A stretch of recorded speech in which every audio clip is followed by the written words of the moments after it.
Welcome to today's webinar, Spinal Cord Injuries, Cervical versus Lumbar, and Planning for Long-Term Needs. This webinar is hosted by Medical and Life Care Consulting Services, case management and nurse consulting firm headquartered in Massachusetts. We're excited that you've joined us for this presentation. My name is Gigi Liggins, and I'm the moderator for today's webinar. This webinar is anticipated to run about 50 minutes with an additional 10 minutes provided for questions and answers.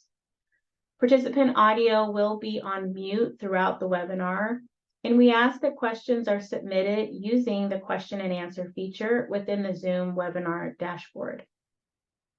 Post-webinar, we will share a link to where you can access an on-demand replay along with a link to a short survey. Please do take a moment to complete the survey. Your feedback is really valuable and helps us in the planning of our educational resources. We're excited to host today's webinar and look forward to an opportunity to partner with you. To get us started, I'd like to introduce our speakers. Joining us today are Cynthia Borbo and April Pettengill. Cynthia Borbo is president and founder of Medical and Life Care Consulting Services, also referred to as MLCC. She's a registered nurse and certified rehabilitation nurse, case manager, a nurse life care planner, and legal nurse consultant. She has worked as a nurse for over 40 years and currently leads Medical and Life Care Consulting Services, which is a practice of professional nurse consultants and case managers who provide medical case management, medical legal services, including life care planning and ancillary professional nurse consulting services.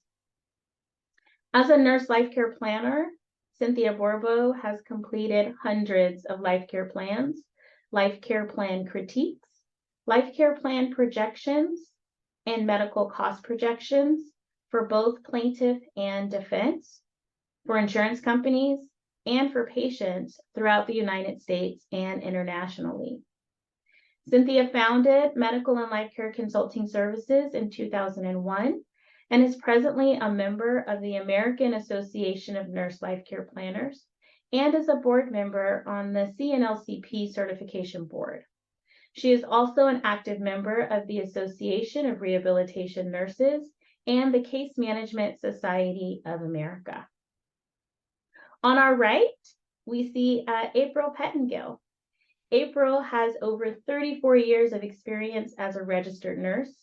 She's worked in a hospital setting in geriatrics, pediatrics, telemetry, and orthopedics. For the last 31 years, she has been a case manager for work-related injuries and illnesses. Ms. April has extensive experience with catastrophic injuries, and in 2004, she became certified as a nurse life care planner. In 2005, she expanded her areas of expertise by attaining the Medicare Set-Aside Consultant certification and has been writing MSAs ever since.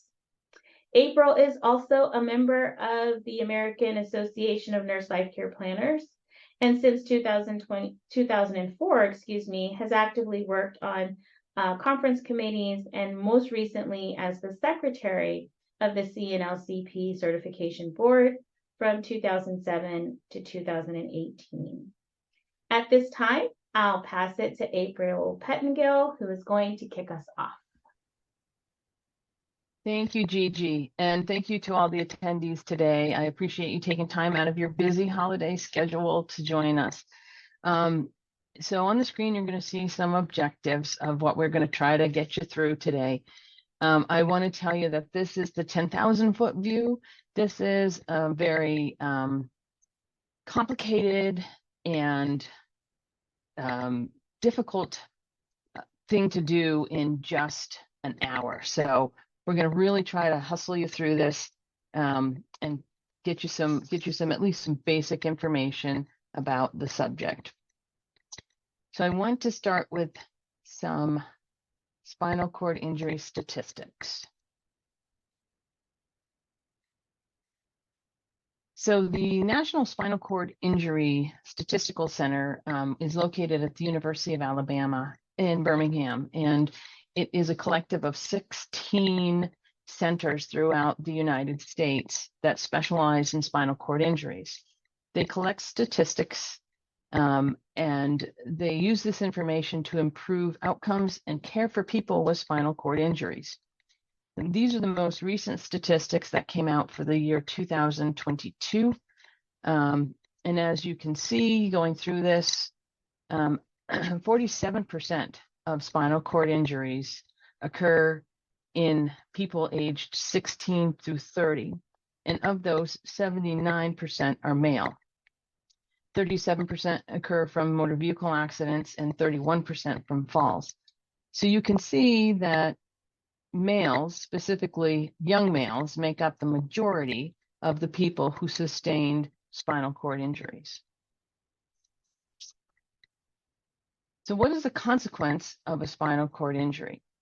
So if you have any disruption of the spinal signal through the, let me start that again. If you have any disruption of the signal through the spinal cord, it can lead to, excuse me, to disruption of function. Spinal cord injury can often be permanent loss of strength, sensation, and function below the site of injury. And you'll understand why that is as we go through this. We're going to just introduce you to some terminology that you've probably seen or heard when you're working with spinal cord injury patients. Tetraplegia, also known as quadriplegia, involves injuries that occur in the spinal level of the cervical spinal cord. They involve all four extremities. Paraplegia usually occurs in the low thoracic to lumbar areas, and it involves the lower extremities or the legs. Keep in mind that, and you will go into this a little bit later on, that spinal cord injuries can be complete or they can be incomplete, and they can involve sensation or muscle. So we'll get into that in a little bit more in one of the upcoming slides. Myelomalacia is basically softening of the spinal cord as a result of an injury. It's typically caused by a bleeding or a trauma to the spine, and if it's not taken care of, it can lead to permanent damage. Usually it starts kind of with lighter symptoms, and then as it progresses, as the swelling progresses, it gets worse over time. Cauda equina is, again, it's another very specific type of spinal cord injury, and Cynthia is going to get into this later on in the presentation. And the other term that I want to kind of introduce you to is autonomic dysreflexia. And what that is the body's reaction to any sort of noxious stimuli. And it causes dangerously high blood pressure as part of the body's reaction to whatever that stimulus is. If the stimulus is not removed, it can lead to real serious health issues and possibly death. The stimulus can be as simple as a wrinkle in a breadsheet. It can be the leg pressing up against the side of the wheelchair. It can be a full bladder. Anything that we would kind of perceive as being kind of an uncomfortable thing, because the signals are not getting through the spinal cord, the body doesn't know how to deal with that. And we'll talk about the spinal cord anatomy here in a second, and why this occurs. So the way autonomic dysreflexia often presents itself is with kind of not what you'd expect in terms of symptoms. Like you might see some sweating, you might see some flushed face, a headache, or just the person saying, I just don't really feel very good right now. So those are all kind of symptoms that need to be paid attention to and dealt with immediately. So we're just going to do some real basic spinal cord anatomy. And again, this is just the 10,000-foot view. This is, doctors spend a long time on this to be able to really, truly understand it. So the main thing we want to know is that the brain is the center, the control center for the nervous system and the spinal cord. The first 7 vertebrae are part of the cervical spine. The thoracic has 12 vertebrae. Then you have 5 lumbar vertebrae, and then you get into the sacrum and the coccyx. So the sacrum is fused vertebrae, but you'll still see, you can notice in that little picture there, there's little holes that still come out, and that's where nerves come out of the spine, or out of the spinal column into the body. This is where the bowel and bladder nerves come out. So anytime you have a spinal cord injury, you're pretty much going to have some sort of bowel and bladder involvement.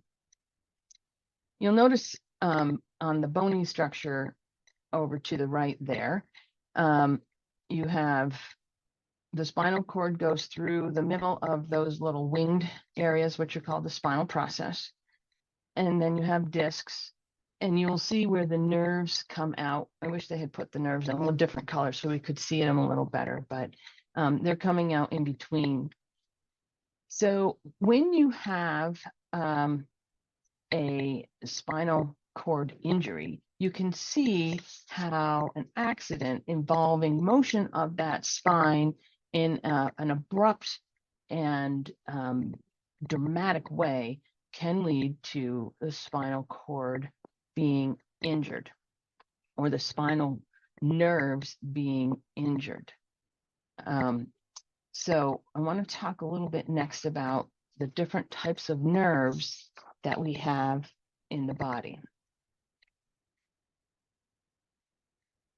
Sorry, next slide. Thank you. So there are 2 types of nerves.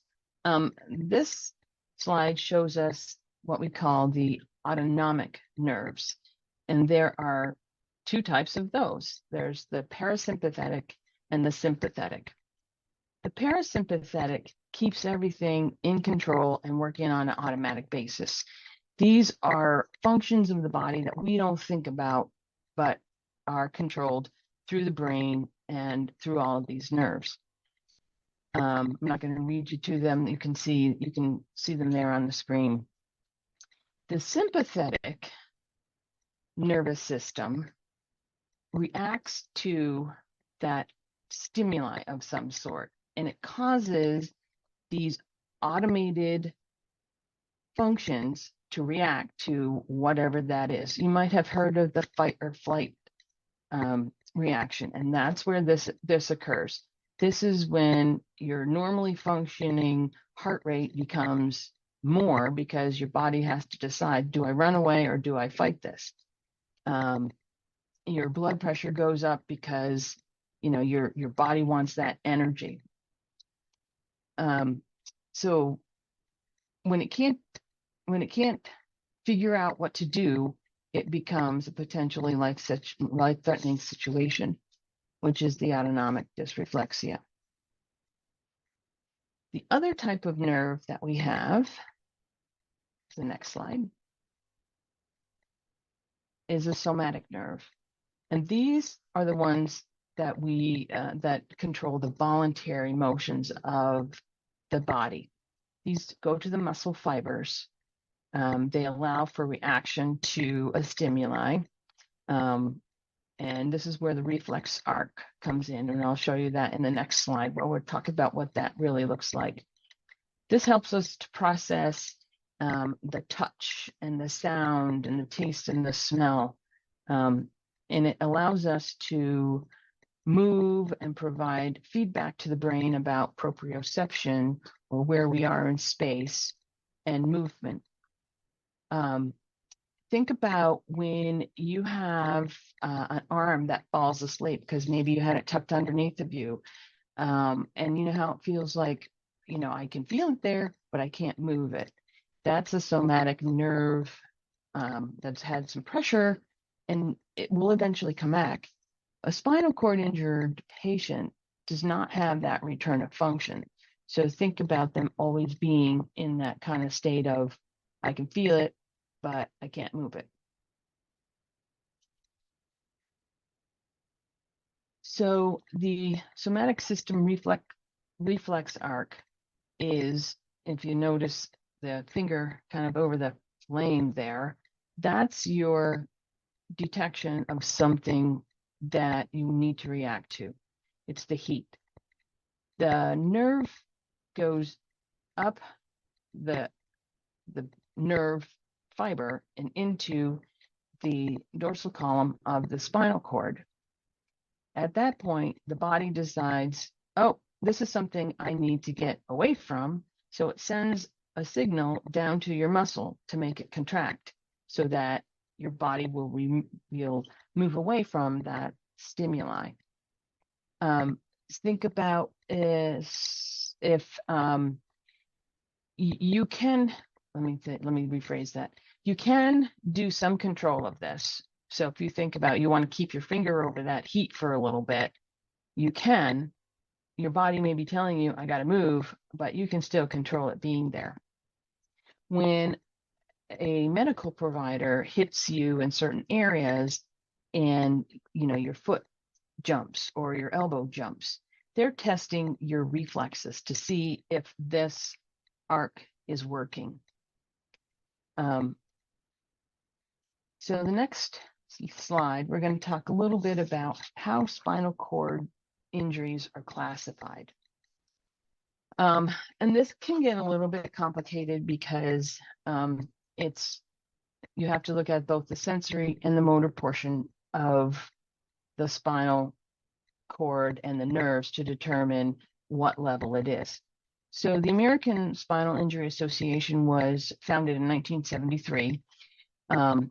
And it was similar to other organizations. It was used to facilitate exchange of research, data, and information to allow people who treat spinal cord injured patients to have the same information and be able to determine function and to be able to classify their injury.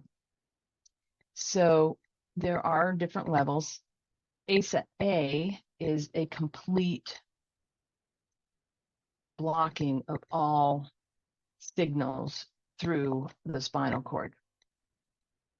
That includes both your sensory and your motor function.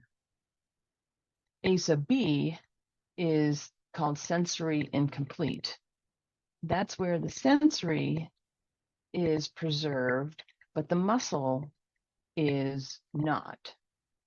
Now, this also includes the sacral area where those bowel and bladder nerves come out, and you'll also hear, you might see in medical records how they talk about whether the anal wink is intact. They're testing to see if that motor function is still there. ASA C is motor incomplete, and that's where the motor function is preserved, but there's no sensation. So they may have some voluntary contraction of the muscles, but they don't have that sensory portion. So they might, so when the doctor tests the reflexes, there might be a reflex there, but the person can say, I can't feel that. ASA D is motor incomplete, and this is where at least half of the key muscle functions below the level of injury have a muscle grading of 3 or less. We'll talk about that in the next slide. And then E is when you've had the spinal cord injury where there's been some deficit, but the person has had a recovery and now they're basically back to normal reaction and sensation.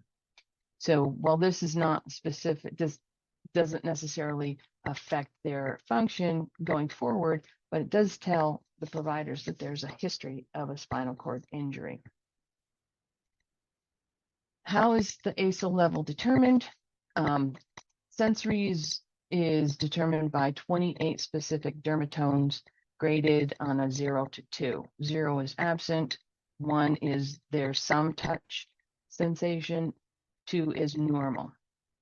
Muscle grading is done with 5 muscle groups in the upper and lower extremities, including the anal muscle. They're graded 0 to 5. So 0 is no motion at all. 1 is if they do that reflex and they can see the muscle jump, but the person doesn't have that jump reaction. They just see the muscle twitch. 2 is active motion against without gravity, which is a little difficult to examine. Number 3 is active motion against gravity. 4 is with a little bit of resistance, and 5 is normal active motion against full resistance. So now I'm going to turn it over to Cindy, who's going to get into a little bit more detail about spinal cord injuries and start to discuss the injury levels. Hi, everyone. Thank you so much for joining us today. We have a lot of information that we're, as April said, putting into a very small time period. So I'm going to be talking pretty fast. So we're going to talk more about the different kinds of spinal cord injuries and then get into, yes, we will eventually talk about what the care needs are. And so that will be at the end of this. So there's different types of spinal cord injuries. A cord concussion is one type. This is a temporary disruption of cord-mediated functions and can be like a zinger. It can resolve fairly quickly. A cord contusion is bruising of the neural tissue, which results in swelling and temporary loss of cord functions. And the effects can either stay or resolve over time. Cord compression is pressure on the cord causing ischemia to the tissues. And this has to be relieved or decompressed to prevent permanent damage to the spinal cord. A laceration is a tearing of the neural tissues of the spinal cord. It can be reversible if only slight damage is sustained. However, you could have permanent loss of cord-mediated function if the spinal tracts are disrupted. Transection is severing of the spinal cord, and this causes permanent loss of function. And there's 2 different types. There's complete versus incomplete. And this really is the reason why there's different care needs for patients because of this. So complete is when all the tracts in the spinal cord are disrupted. So all cord-mediated function below the transection are permanently lost. This is a level of injury above C6. There's paralysis of all 4 extremities, and as you know, it's called quadriplegia or tetraplegia. All upper extremity function is lost. Incomplete injuries is when some of the tracts remain intact. In incomplete quadriplegia, the level of injury is at or above C6 are preserved. So all the areas above C6 are preserved, leaving the shoulder, upper arm, and some forearm muscle control intact. With acceleration injuries, the greatest stress point is C4-5, and with deceleration force, the greatest stress point is C5-6. And so you have injuries in those areas because of those types of motor vehicle accidents or traumas. They have the potential for recovery, though function is temporarily lost. Sometimes there's sensation preserved below the level of injury. Now, preserved motor function can be functional or non-functional. So they might be able to tighten a muscle or move toes or move a foot, but really can't do any motion against gravity because the muscles aren't strong enough. The next type of injury is hemorrhage. This is bleeding into the neural tissues because of blood vessel damage, and usually there's no major loss of function with this type of injury if it's caught quickly. And then damage to the spinal blood supply, obstruction to the blood supply results in local ischemia that can result in loss of all function and sensation if not relieved. Next slide. So just to talk about complete transections a little bit more and partial cord transections. A complete transection results in quadriplegia and tetraplegia, and symptoms of that could be flaccid muscles, loss of all reflexes below the level of injury, loss of pain, temperature, touch, pressure, and proprioception below the level of injury, pain at the site of injury due to hyperactivity or hyperesthesia above the injury, and a neurogenic bowel and bladder. You can also have paralytic ileus with distension, loss of vasomotor tone in the lower body, which results in low and unstable blood pressures, loss of perspiration below the level of injury, loss of genital reflexes, so no erections and no bulbocavernosus reflex, and respiratory impairment can occur, and the skin can be dry and pale. Partial spinal cord transection or an incomplete, with this type of injury, you can have asymmetrical flaccid motor paralysis below the level of injury. I think that what I'm going to say throughout this whole talk is, depending on the injury and what nerve fibers are actually damaged, depends on the function. There's preservation of some sensation below the level of injury. There could be vasomotor irritability, but it's less severe than with a complete cord transection. And you can also have preservation of ability to perspire in some portions of the body below the level of injury. So there are different types of injuries, just to talk about them very quickly. So Brown-Sequard syndrome is when you have paralysis or paresis below the level of injury that's on the same side of the body as the injury. There can be loss of touch on that side, pressure, vibration, and position sense below the level of injury on that side. Ipsilateral, one side, the same side. Contralateral, loss of pain and temperature sensations below the level of injury with this type of injury. Central cord syndrome really counts for 50% of incomplete injuries and 9% of all traumatic injuries. This can be a very bad situation to be in. It's associated with like hyperextension or interruption of blood supply, and this is like injuries such as going over the handles of a bike and hyperextending the neck. It can result in motor deficits in the upper extremities, denser than in the lower extremities. The patient has minimal use of their arms.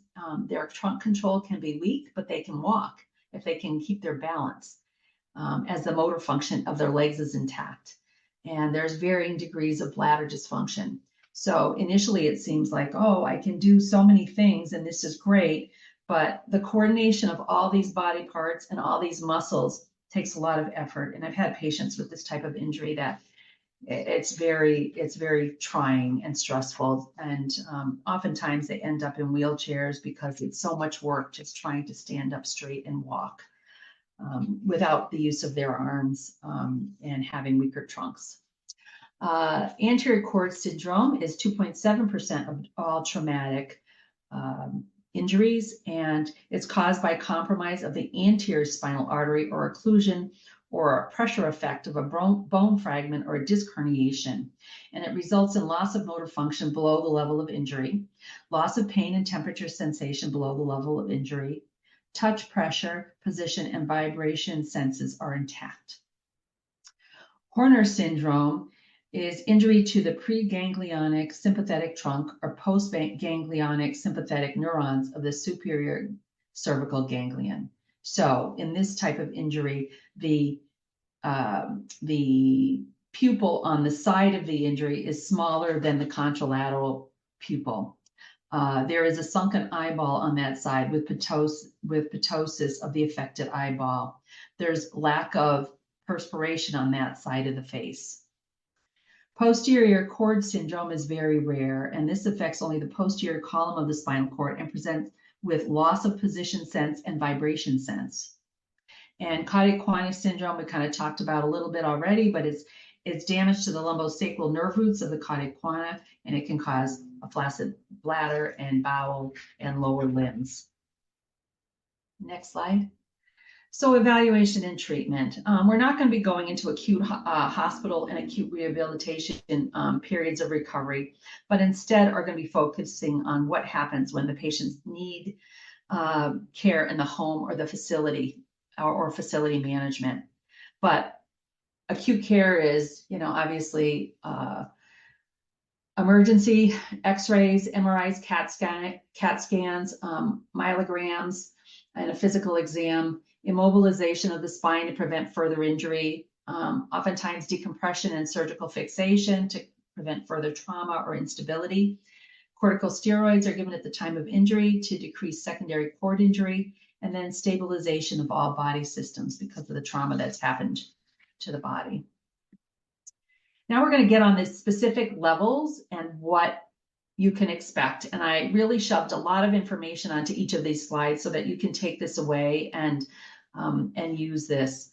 For the C1, C3 level, there's limited movement of the head and neck, and the breathing depends on a ventilator or implant to control breathing in many situations.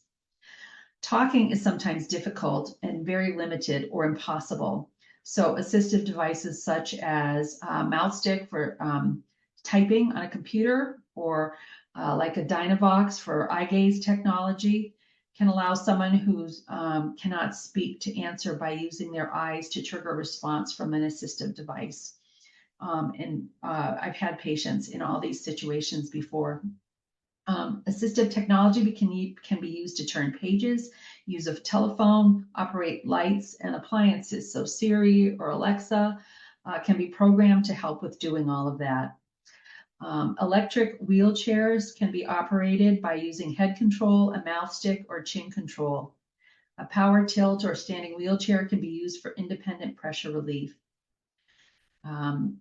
With this level of injury, it's a lot of work to get change in position and to move the chair, but patients do accomplish that and do use all these methods.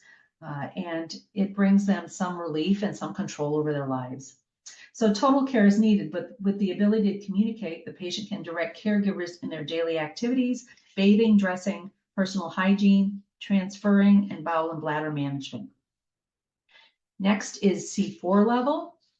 So with these patients, they usually have head and neck control, and individuals at C4 may shrug their shoulders. Initially, they may require a ventilator for breathing, but they usually adjust to breathing full time without ventilator assistance. Communication is normal, but they may have a weaker or a breathier voice. And with equipment, some may have limited independence in feeding and independently operating an adjustable bed with an adaptive controller. C5 level, these patients with these types of injuries have head and neck control. They can shrug their shoulders and have shoulder control. They can bend their elbows and turn their palms face up.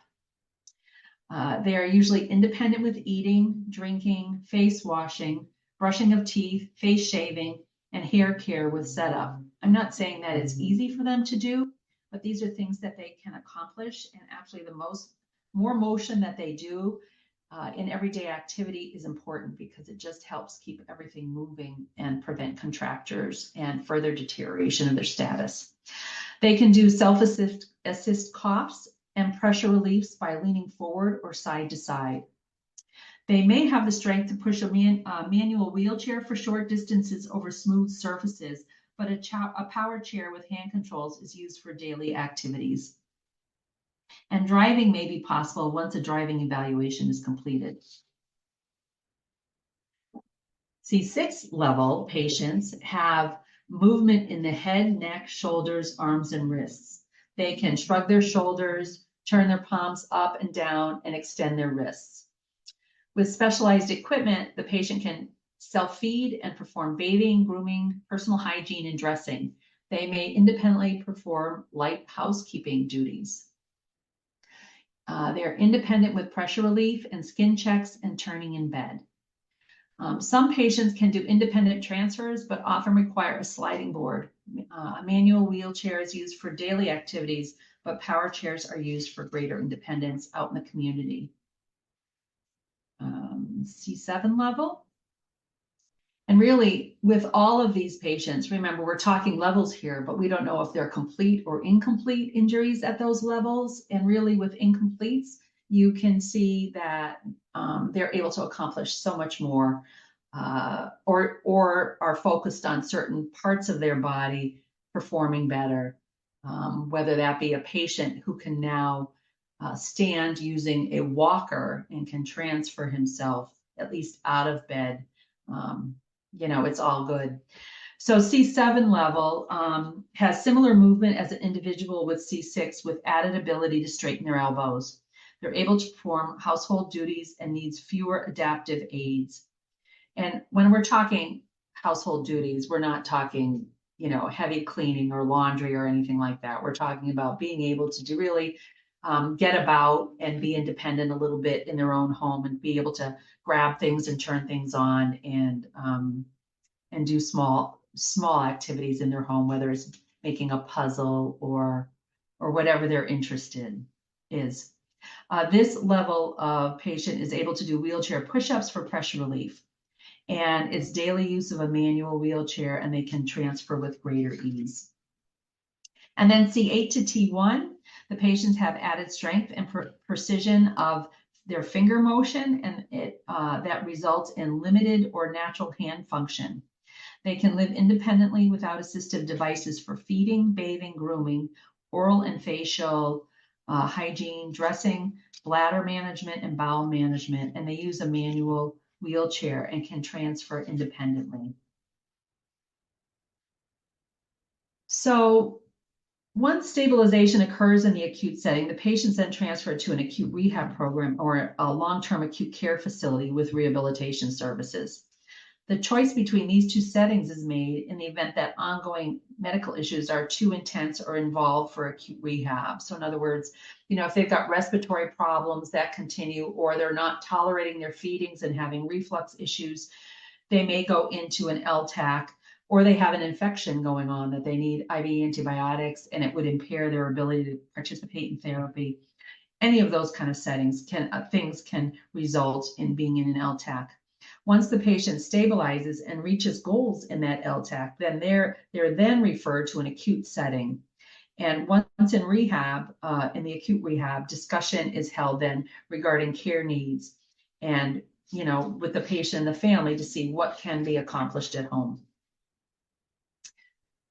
So I don't know who is attending this webinar today, but as a life care planner, we are always looking, and as a case manager, looking at all the body systems, right, to evaluate them. And so these are all the types of things that we may consider or address with each patient. And so now what happens is the decision is made for the patient to go home. And what are the things that we need to maintain health and well-being of this patient? And the list begins upon admission to rehab and can include any and all of the above areas to address. Although all of these areas are addressed in some way by all patients with spinal cord injuries, the actual need and use are based on the evaluation of that specific patient. So all of these items are not identified in every spinal cord injury patient life care plan, okay? Needs are based on the condition that this injury had on your specific claimant's condition. The plan should be outlined prior to discharge from the hospital and in place upon transition home. Now that's not the life care plan, but his treatment plan or his life care plan for the next 2 years should be outlined prior to discharge from the hospital, and everyone aware of what is needed. Your life care plan often is requested sometime after the claimant has been home for a period of time. When treatment is evaluated to date, your plan should reflect all that is needed for that claimant, with the understanding that Those not related to the injury have no cost attributed, and there are often multiple diagnoses in addition to spinal cord injury to take into account. So we're talking like spinal cord injuries are the only injury to these patients' bodies, but sometimes there's multiple injuries that have occurred, whether it be an amputation or a renal problem. There's a multitude of variations. So now we're going to get to what are the types of things that we need for quadriplegia and for a patient with quadriplegia. This is a talk into itself. And as we were preparing this and trying to get this all in an hour, we were saying, okay, this is probably part one, and we're going to be doing a part two. But I do want to go into each of these sections and talk about the different things that are needed. So in regards to therapies, most patients need PT, physical therapy, occupational therapy, possibly speech therapy for swallowing or communication, depending on how many injuries they have and where their level is. Assistive technologies for any kind of communication issues. For those patients who are higher level, possibly a driving eval and driving training. For patients that are higher levels that have respiratory problems, patients do go home on vents with trachs, and the appropriate care needs to be put in place, and that would be respiratory therapy. So every plan that you do, these are all things that could be included in any of the plans for a quadriplegic, but your plan, again, needs to be specific to your patient. So future medical care can be primary care, physiatry, urology, GI, nutrition, psychiatry, psychology, ophthalmology, podiatry, and the list goes on, again, based on your patient's medical condition. I oftentimes put in the plan what the recommended treatment is by the primary care physician, whether that be twice a year, and then also add additional visits in for exacerbations and complications that could occur. I've had a lot of experience with spinal cord injured patients and have seen the flow of their care pathway over the years, and so do put in for complications. Diagnostics, again, are very specific to each patient, but it could include calcium, magnesium levels, CBC with DIF, and metabolic panels. Obviously, for any medications that could be causing any kind of organ toxicity, we want to be checking those levels regularly for this injury.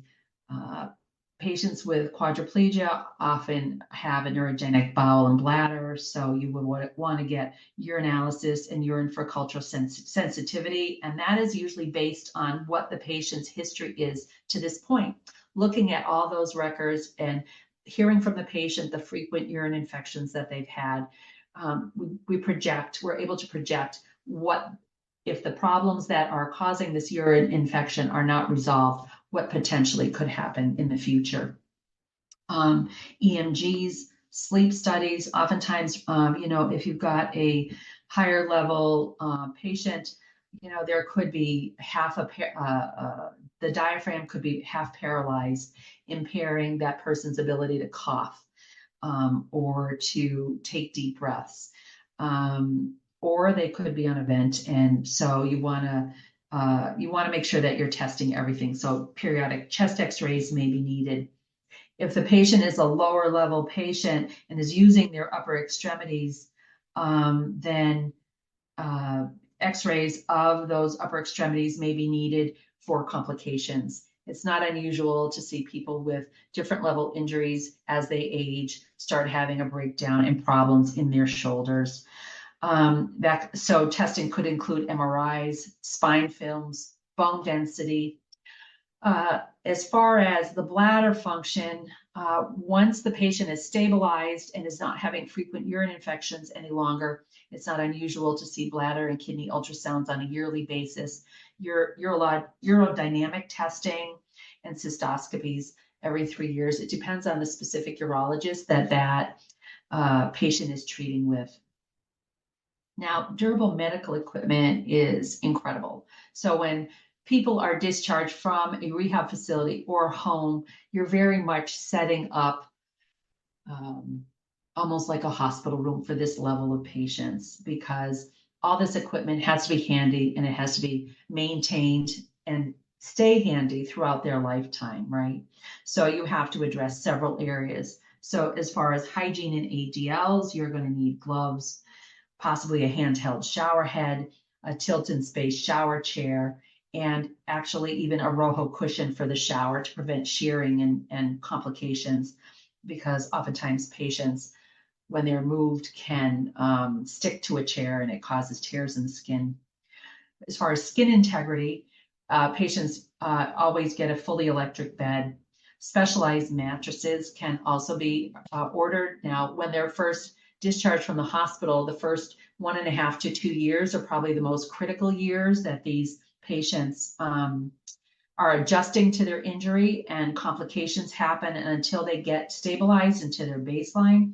So there are different types of mattresses, and I see down the road oftentimes other regular Tempur-Pedic mattresses coming into play. Over the bed table, cloth pads, disposable chucks, barrier cream, dressing material if there's wounds involved. When patients are hospitalized with this problem and they're not moving normally, even though there are specialized beds in the hospital, they're in a critical condition when they're in there, and skin breakdown usually happens, unfortunately. Patients that have to go back in the hospital after they've been home that I work with, we always send the aide in the hospital with them so that their caregivers are with them, turning them, doing the things that need to be done, as long as the hospital will allow it, and most of them do. Dressing materials for wounds, because wounds are present, and wound vacs, etc. Vascular wise, we have to look at that also. When patients are first injured, they have problems with orthostatic hypotension, possibly. So they're positioned on a tilt table and get to tolerate being up, but it's not unusual to see problems still with orthostatic hypotension and autonomic dysreflexia. So abdominal binders are used, compression stockings, and we always keep the equipment needed to evaluate them in the event of a complication. So a blood pressure cuff, thermometer, pulse oximeter, those types of things. Mobility wise, very much the equipment is determined by their level of injury. So if you are a quadriplegic, usually it's a motorized standing wheelchair that they need so that they can reposition themselves frequently every 20 minutes. You need the power chair maintenance. And in addition, I always have patients have a manual custom wheelchair available in their home. In the event that their power chair breaks down, you need to have somebody else. You have to have another way to get the patient off of the chair and back in the house. So we put maintenance in place for that also. Rojo cushions, Hoyer lifts, Hoyer lift maintenance, Hoyer lift slings, backpacks for supplies. These are all things, if you're caring for patients with these problems, you see frequently in their homes. They use standers if they don't have a standing wheelchair. They use upper body exercise machines or FES machines. E-stim is used to stimulate hand motion. Sometimes that's the goal, just to get the fingers moving a little bit better so that they can then hold that fork and self-feed themselves. Ceiling lift and a ceiling lift motor replacement and maintenance. You may need a transfer board or a Beasy board, a rolling walker. The list is endless and it's very specific to your patient. Regarding elimination, catheters. So patients have either an indwelling Foley catheter or a suprapubic catheter oftentimes with quadriplegia. Some physicians feel that Foley catheters have the same amount of infection potential as a suprapubic catheter. So I've seen more patients recently being kept with Foley catheters in the home. And then I've had patients who've had wounds that develop because of a Foley catheter. So it's hard to make that decision for family. It's hard for families to make that decision. But management of that is imperative because that's like one of the number one things that can cause a problem and result in severe issues. So you need all the appropriate equipment such as insertion kits, leg secure bags, flushing equipment, leg bags, bedside bags, lubricating gel for the bowel and bladder programs, urinals, colostomy bags. Some patients have wounds and they need to have a colostomy. So all the equipment for colostomies may be needed in the event that a decision is made to put a colostomy in, even if it's only a temporary colostomy. Patients who have a good bowel and bladder program usually don't have a lot of incontinence issues in between their program, but diapers or pull-ups are also used, and all the things, barrier cream, wipes, lubricating gel. It's imperative to make sure that the catheter equipment is always kept clean. And I find that with home care, that's one of the biggest problems. Really, the catheter bags needs to be washed out with soap and water, air dried, rinsed with vinegar and water. There's a multitude of things that you can do to prevent complications. Sometimes they're very simple and sometimes very technical. For respiratory issues, you could have a patient with vent equipment and trach kits, spare trachs available at the bedside, ambu bags in the event of any complication. And then you want to do pulse oximeters, oxygen humidifiers, oxygen tubing with trach masks, suction machines, suction catheters, Yanker catheters. You should know that not every home care company handles vents, so there are only certain ones that will do that, do vent management, and it brings in a whole respiratory therapy. Communication. So hopefully your patients all will have the ability to communicate, but when they don't, sometimes Dynavox with eye gaze is helpful. And some patients are locked in, even not from quadriplegia, but from head injuries, and this type of equipment is helpful. There's computers, tablets, Siri to do voice control of lights and TV, earbuds, Pandora to open emails, universal cuffs and assistive touch on the phone, and the list goes on and on.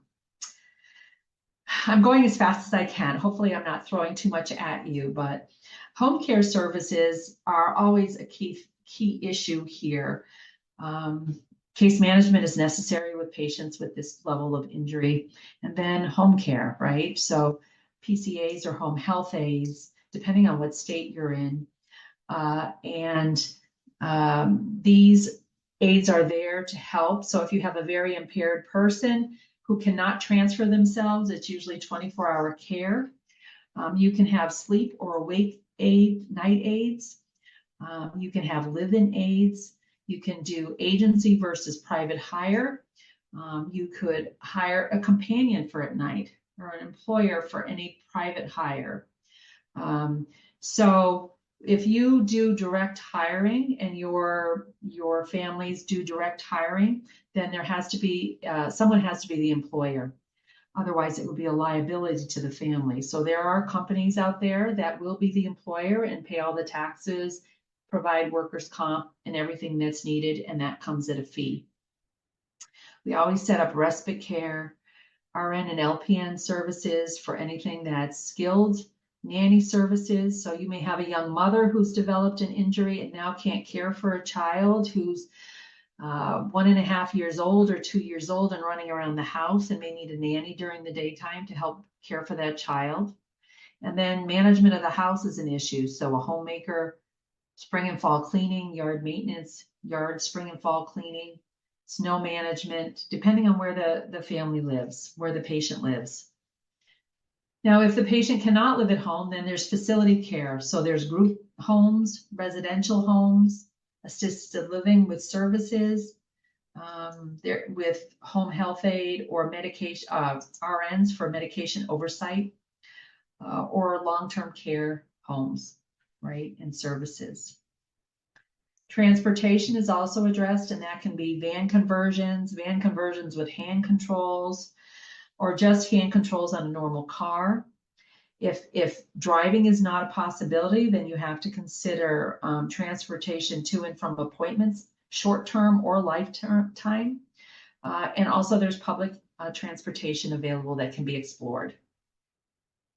Now, architectural modifications is another issue. You have to pay attention to where the patient is living. And so that can be varied. And if they're living in their own home, it can be just doing modifications to the home, or it could be putting an addition on with a whole house generator, lifeline, and sometimes even rooms for equipment and for 24-hour care. Orthotics and prosthetics. I'm not going to go into any more detail on any of this because I feel like we're running out of time and April needs to get to paraplegia. But there are orthotics and prosthetics that are multiples to keep the patient healthy. And surgical and medical procedures include a multitude of types of surgery to manage spasm and get better function in an upper extremity possibly, or even just catheter changes. And you also have to consider potential hospitalizations that would be needed. So April, go to it. You've got a few minutes left. So sorry. Woohoo! I get to whip through the last few minutes here. So the next few slides are pretty much, written out for the information that you kind of need for the thoracic and lumbar levels. One of the things just to remember with the thoracic level is that, first of all, they're not real common. It's primarily because our rib cages protect our spinal cord a little bit better in those areas, because that's where our heart and lungs and so on are located. The main thing to remember is that at these levels, the chest and the abdominal muscles are controlled here. So you're going to see varying levels of trunk stability. So Gigi, if you want to just go to the next slide too, just so that they can see that. And as you work your way down, you get more function. You have a better cough reflex, which is huge. Still issues with bowel and bladder, but at this point, because they have full use of their upper extremities, they can probably manage their own bowel and bladder program. And it could be, at this point, it could be intermittent self-catheterization, or it could be inserting a suppository with a specialized trunk, specialized tool if they can't quite reach around to get to their bowels. One thing I do want to mention with all levels of spinal cord injuries, one of the biggest complications that we see is pressure ulcers and skin sores. And we see people coming out of acute care with them. And if they spend any time in subacute level or rehab, sometimes these get horrific. The Spinal Cord Injury Association and the National Institute of Health has estimated that in the United States, we spend between 9.1 and 11.6 billion, that's with a B, dollars a year to treat. The average person can spend anywhere from $2,500 to up to $150,000 per year managing these. So major, major, major. And that's why you need to put into your plans appropriate care so that this doesn't happen. When we go on to the lumbar levels, again, we need to remember that the spinal cord itself ends at the 1-2 level. After that, it's bundles of nerves. So, so if you want to move to the next slide, Gigi, so they can see that. So depending upon where the injury is, you may have a lot of symptoms, or you may have hardly any symptoms. Sometimes at these levels, people are much more independent with mobility, grooming, bathing, and all those kinds of things. So again, I think that we're going to have to do part 2 to get into this a little bit more. But so generally, we whipped you through the spinal cord. And Cindy did a really good job of giving you some ideas of anticipated care needs, but it was pretty quick. So the big thing to remember is incomplete versus complete really does determine the function and the care needs of the individual. All right, thank you so much. I know that was a lot of information, and I'm sure the amount that we were able to get through that our participants and found valuable. We will take a quick 30 to 60 seconds to address any questions. So if you have a question or even a comment, please feel free to either use the Q&A function within the Zoom dashboard, or you can use the chat functionality. Additionally, I do ask, if you are still online, please scan the QR code on the lower right-hand side of the screen, and it'll take you to a survey where you can select this webinar about spinal cord injuries and then provide your feedback. Finally, I do want to point out that consultations are always complimentary at MLCC. So if you have a question, a burning question, a question about a case, and you'd like to talk to either Cindy or April, please feel free to email us at info@medicalandlifecare.com, or you can visit our website and submit a question that way. I do have time for one question, and so I'll go ahead and read it online. Is, once stabilized, do patients with spinal cord injuries really need therapy? Do you want me to answer that, April? Yeah, go ahead. So initially, when patients are discharged from an acute rehab, they still have a lot of rehab needs. So therapy is working on increasing their core strength and their mobility and all those issues. And so they will get therapy for a couple of years afterwards. And then after that, there's potential for complications because of their shoulders or their wrist, or even contractures that are happening. So I always feel that putting in intermittent therapy is necessary. In addition, if you've got somebody that's severely impaired, that's a quadriplegic, which they mostly are, splinting is needed. So therapy is put in for that on a yearly basis to evaluate their system and to evaluate what they have in place. So, hand resting splints, maybe flexion splints, medipotus boots, all those types of things are used to keep the body in alignment, braces for their elbows, all kinds of things. So yearly that is done.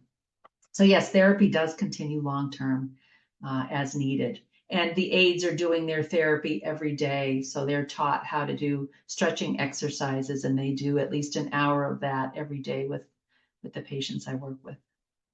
Awesome, thank you. So just again, thank you for joining our final medical legal webinar of 2023. We can't believe we have produced so much content this year for our partners. As a reminder, a playback of this webinar will be available within 48 to 72 hours. And finally, please take the time, if you can, to just use your smartphone, scan the QR code with your phone app. It'll take you directly to our survey where you can provide some direct feedback on this presentation. And it looks like stay tuned for part 2, where we'll have a lot more opportunity to go into some of those treatment considerations.